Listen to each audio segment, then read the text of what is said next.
আসসালামু আলাইকুম। আজকে আমি আপনাদের জন্য আরও একটি নতুন রেসিপি নিয়ে আসলাম। আচারের রেসিপি ভালো লাগলে লাইক, শেয়ার, সাবস্ক্রাইব করে নেবেন নতুন রেসিপির জন্য। চলুন দেখা যাক রেসিপিটি বানানোর জন্য কী কী লাগবে। প্রথমে আস্ত 1 টেবিল চামচ ধনিয়া নিয়েছি, 1 টেবিল চামচ জিরা নিয়েছি, 2 টেবিল চামচ সুইট জিরা নিয়েছি। একটা ফ্রাই প্যানের মধ্যে দিয়ে চুলার মধ্যে হালকা ভেজে নিচ্ছি।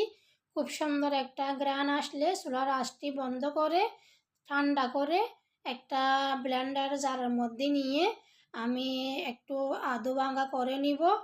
পুরো মিহি করব না, পাউডার করব না। দেখুন এরকম একটু দানা দানা থাকবে, ওই রকম করে আমি ওটা ব্লেন্ডারের মধ্যে ব্লেন্ড করে নিয়েছি। আর নিয়েছি 2টা আম। একটা আম কেটে নিয়েছি, মনে হচ্ছে বেশি হবে সেজন্য আর একটা আম রেখে দিয়েছি। আর নিয়েছি কষি কষি একদম কষি কষি কাঁচামরিচ নিয়েছি, ওগুলো একদম জাল কম। আর নিয়েছি 2টা সুইট চিলি বা মিনি ক্যাপসিকামে ওগুলো নিয়েছি। এখন ব্লেন্ডার একটা ফুড প্রসেসর নিয়েছি। ফুড প্রসেসরের মধ্যে কাঁচামরিচ, আম আর যে মিনি ক্যাপসিকাম বা সুইট চিলি ওগুলো আমি একটু হাত দিয়ে এরকম গুঁড়া করে দিয়েছি, ভেঙে দিয়েছি। তারপরে দিচ্ছি 1 টেবিল চামচ বিট লবণ দিচ্ছি, ওগুলো একটু দানা দানা সেজন্য আমি একসাথে দিয়ে দিয়েছি। আর এখন একটু ফুড প্রসেসরের মধ্যে ভালো করে মিক্স করে নিচ্ছি, একটু দানা দানা থাকবে সেরকম করে নিয়েছি।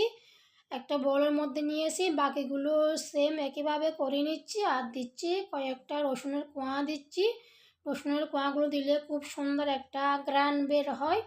এগুলো রেডি হয়ে গেছে, বোলের মধ্যে নিয়ে ভালো করে মিক্স করে নিচ্ছি। আর এদিকে একটা ফ্রাই প্যানের মধ্যে 250 গ্রাম নিয়েছি সরিষার তেল, ওগুলো আমি প্রথমে গরম করে ঠান্ডা করে নিয়েছি। 1 টেবিল চামচ লবণ, 1 টেবিল চামচ কাশ্মীরি মরিচ, সামান্য হলুদের গুঁড়া আর সামান্য হিং দিয়েছি, ওগুলো দিয়েছি। তারপর দিচ্ছি যে মশলাগুলো রেডি করছি, ওই মশলাগুলো দিছি 1/2 কাপ দিছি ভিনেগার আর 1 টেবিল চামচ দিয়েছি কালো তিল। এখন ভালো করে সবগুলো একসাথে মিক্স করে নিচ্ছি। লবণগুলো একটু গলে যায় মতো করে ভালো করে মিক্স করে নিচ্ছি। দেখুন একদম সম্পূর্ণ রেডি হয়ে গেছে মশলা তেলগুলো। তো এখন দিয়ে দিব যে মরিচ, আম যেগুলো রেডি করছি ওগুলো দিয়ে দিচ্ছি, ওগুলো দিয়ে আবারও ভালো করে মিক্স করে নিচ্ছি। মশলার সাথে ভালো করে মিক্স করে নিতে হবে। আর আপনাদের যদি মনে হয় তেল কম হয়েছে তাহলে আপনারা আরও সরিষার তেল গরম করে ঠান্ডা করে এখানে মিক্স করে দিতে পারবেন। আমার তো একদম তেল বরাবর হয়েছে, আর বেশি তেল দেওয়ার প্রয়োজন নাই।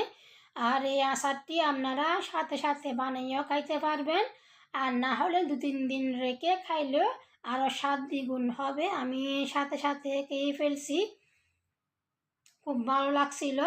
এখন একটা বয়াম নিয়েছি, বয়ামটা আমি আগে থেকে গরম পানি দিয়ে ভালোভাবে ধুয়ে মুছে নিয়েছি। তারপরে দিয়েছি আচারের তেলগুলো দিয়ে বয়ামের মধ্যে ভালোভাবে গড়িয়ে গড়িয়ে লাগিয়ে নিয়েছি।